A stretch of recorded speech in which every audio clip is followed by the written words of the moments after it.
मुन्ना अपनी माँ शांति देवी के साथ मालपुर नाम के एक गांव में रहता था। मुन्ना के पिताजी का देहांत हो चुका था। जब उसके पिताजी का देहांत हुआ तब मुन्ना बहुत छोटा था। उसकी माँ ने ही अकेले मुन्ना की परवरिश की थी। शांति देवी बहुत गरीब थी। वो लोगों के घरों में काम करके पैसे कमाती थी।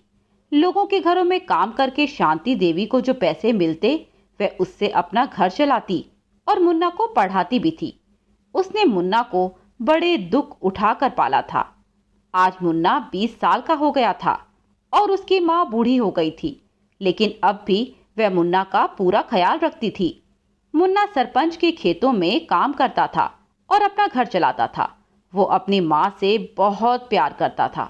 दोनों एक दूसरे का सहारा थे। एक बार की बात है, मुन्ना की माँ घर में काम करते करते गिर गई और उसके पैर में चोट लग गई। वो चल फिर भी नहीं पा रही थी। माँ की ऐसी हालत देखकर मुन्ना को बहुत दुख हुआ। चोट लगने के बाद भी मुन्ना की माँ उसके लिए खाना बनाती थी, कपड़े धोती थी। मुन्ना से अपनी माँ की ऐसी हालत देखी नहीं जा रही थी। वो दिन भर काम करके थक हार के घर आता और फिर अपनी माँ के पैर की मालिश करता था। अपने लिए बेटे के दिल में इतना प्यार देखकर शांति देवी की आंखें अक्सर भर जाती थी। अपनी माँ की आंखों में आंसू देखकर मुन्ना अपनी माँ से कहता है, माँ, जब भी मैं तेरे पैर दबाता हूँ तू रोने क्यों लगती है? अरे बेटा, ये तू अभी नहीं समझेगा। जब तू बाप बनेगा ना और तेरा बेटा तेरे पैर दबाएगा तब तुझे पता चलेगा कि रोना क्यों आता है। वो सब तो ठीक है माँ, पर मुझसे तेरी ये हालत देखी नहीं जाती। वैद्य जी बोल रहे थे तेरे पैर को ठीक होने में समय लगेगा। हाँ बेटा, बूढ़ा शरीर है, धीरे धीरे ही ठीक होगा। तो चिंता मत कर। पर माँ, तू चोट लगने के बाद भी घर का सारा काम करती है। मुझे अच्छा नहीं लगता माँ। तूने बचपन से ही कितना कष्ट उठाया है मुझे पालने में माँ। अरे बेटा, ये तो मेरा फर्ज है। एक माँ को ये सब करना ही पड़ता है। पर माँ, बेटे का भी तो फर्ज है ना कि वो अपनी माँ को आराम दे।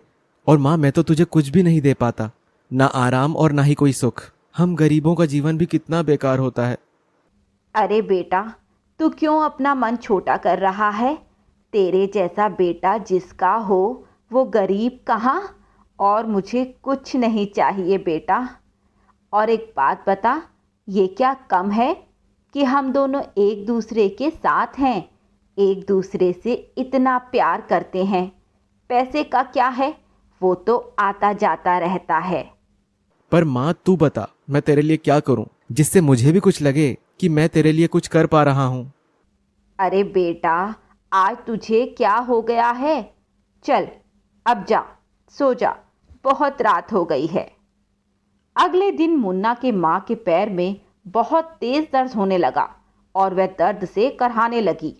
तभी मुन्ना भागकर अपनी माँ के पास आता है और अपनी माँ से कहता है, अरे बेटा, आज तो समझ नहीं आ रहा कि इतना दर्द क्यों हो रहा है।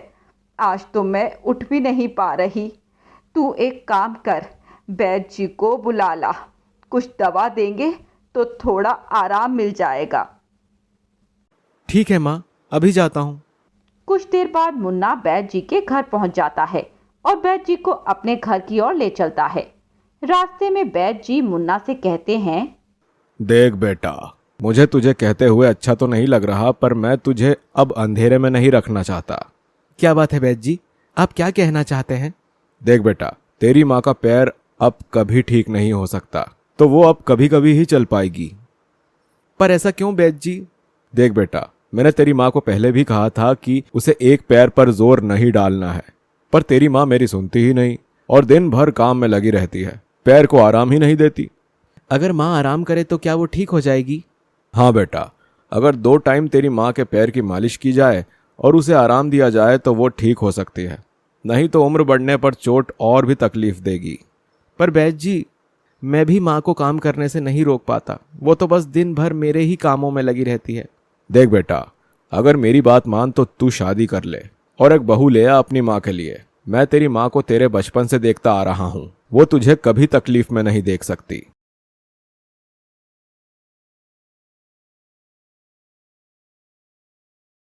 मुन्ना को बार बार वैद्य जी की कही बात सुनाई दे रही थी।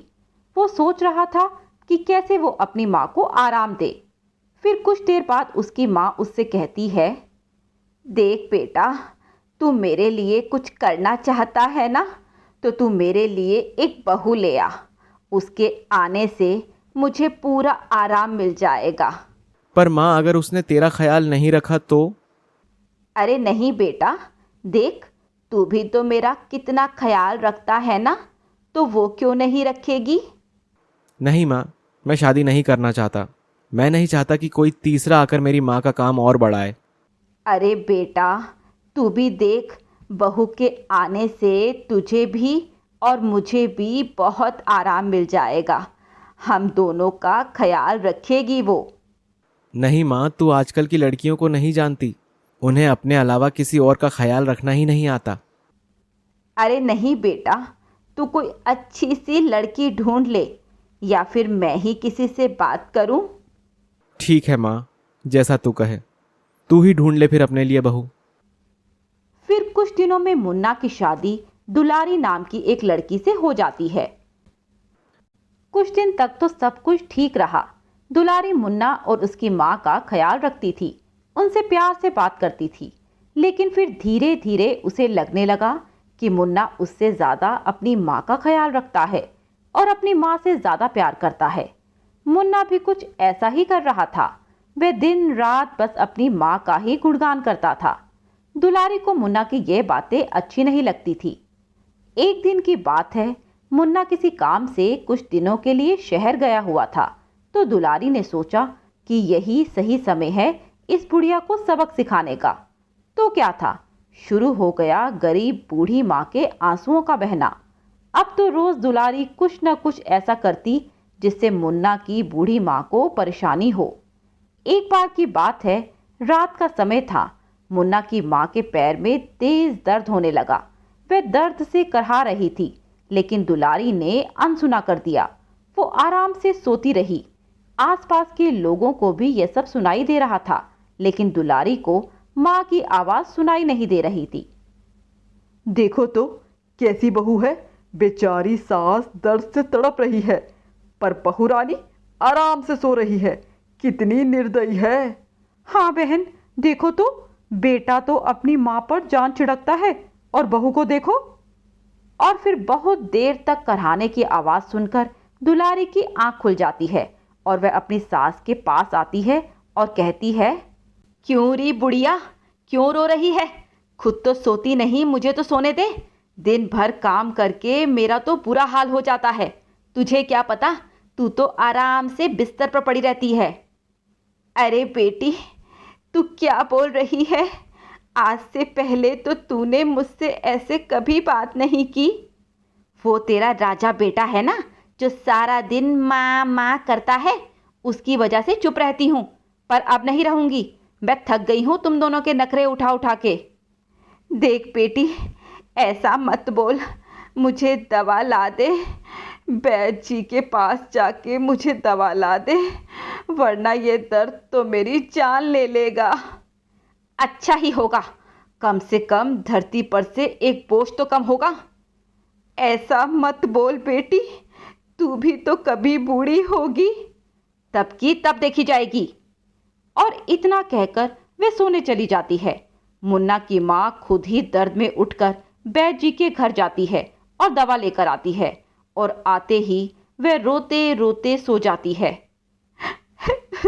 हे भगवान, तू मुझे अपने पास बुला ले, अब मुझसे और दर्द नहीं सहा जाता। अगले कुछ दिनों तक दुलारी अपनी बूढ़ी सास पर बहुत जुल्म करती है और उसे खाना भी नहीं देती। घर के काम ना करने पर उसे दिन रात कोसती रहती है। बेचारी बूढ़ी माँ हर समय रोती रहती थी। गांव के सब लोग यह सब देख रहे थे, लेकिन कोई कुछ नहीं करता था। फिर कुछ दिनों में मुन्ना काम से घर लौट आता है। वह घर आकर सबसे पहले अपनी माँ के पास जाता है और अपनी माँ की इतनी बुरी हालत देखकर उसे बहुत दुख होता है। वो समझ नहीं पा रहा था कि माँ की इतनी बुरी हालत कैसे हो गई। फिर वह दुलारी के पास जाता है और उससे पूछता है, दुलारी, माँ की ये हालत कैसे हो गई? मैं तो उसे अच्छा खासा छोड़कर गया था तेरे पास, फिर माँ इतनी कमजोर कैसे हो गई? कुछ बोल भी नहीं पा रही। मुझे क्या पता जी, कुछ दिनों से माँ ने ठीक से खाना नहीं खाया। मैंने तो उन्हें अच्छा अच्छा खाना बनाकर दिया था, पर उन्होंने खाया ही नहीं और उनके पैर का दर्द भी बहुत बढ़ गया। मैंने दवा भी दी, मालिश भी की, लेकिन उन्हें आराम नहीं मिला। तू सच बोल रही है ना? हाँ, तुम्हें तो मुझ पर यकीन ही नहीं होता, तो जाओ अपनी माँ से ही पूछ लो। माँ, मुझे माफ कर दे, मैं तेरे लिए कुछ नहीं कर सका, मुझे माफ कर दे माँ। अगले दिन वह उठता है और अपनी माँ के लिए खाना बनाता है। अपनी माँ को अपने हाथ से खिलाता है, माँ के बाल बनाता है और उसके पैर की मालिश भी करता है। फिर देखते ही देखते उसकी माँ की हालत में सुधार आता है और फिर जब वो अपनी माँ से पूछता है, माँ, मैं तो तुझे अच्छी भली छोड़कर गया था, लेकिन वापस आने पर इतनी बुरी हालत कैसे हो गई? कुछ नहीं बेटा, अब बूढ़ा शरीर है तो एक पल में ठीक लगता है तो दूसरे पल में खराब हो जाता है। माँ अपने बेटे को सच नहीं बताती कि यह सब दुलारी की वजह से हुआ था। एक दिन जब मुन्ना अपने घर वापस आ रहा था, तब रास्ते में उसे हरिया और चंपा रोक लेते हैं। मुन्ना, अब माँ की तबीयत कैसी है? हरिया भैया, अब तो सुधार हो रहा है। मुन्ना भैया, अब तुम मौसी को कभी अकेले छोड़कर मत जाना। अगर तुम 1-2 दिन और ना आते ना तो बेचारी जिंदा नहीं रहती। भाभी, ये आप क्या बोल रहे हो? चंपा एकदम सच बोल रही है मुन्ना, तेरी पत्नी ने तो बहुत जुल्म किया है बेचारी मौसी पर। हरिया और चंपा से जब उसे पता चलता है कि उसके जाने के बाद दुलारी ने उसकी मां पर कितने जुल्म किए, तो वह दुलारी को अपने घर से निकाल देता है। लेकिन उसकी मां ने उसे ऐसा करने से रोक दिया। मुन्ना, तुझे मेरी कसम, तू बहू को कुछ नहीं कहेगा। चल, उसको अंदर लेकर चल। लेकिन माँ, इसने तुम्हारे साथ इतना सब किया और तुम। मुन्ना, मैंने इसे माफ कर दिया है, अब तू भी इसे माफ कर दे। ये माँ बनने वाली है, इसको अंदर लेके चल। ये सब सुनकर दुलारी की आंखों में भी आंसू आ गए। दुलारी की भी आंखें खुल गई थी, क्योंकि इतना जुल्म करने के बाद भी उसकी सास ने उसके लिए एक भी शब्द बुरा नहीं बोला। दुलारी अपनी सास से माफी मांगती है और मुन्ना से भी। फिर सभी लोग खुशी खुशी एक साथ रहने लगते हैं।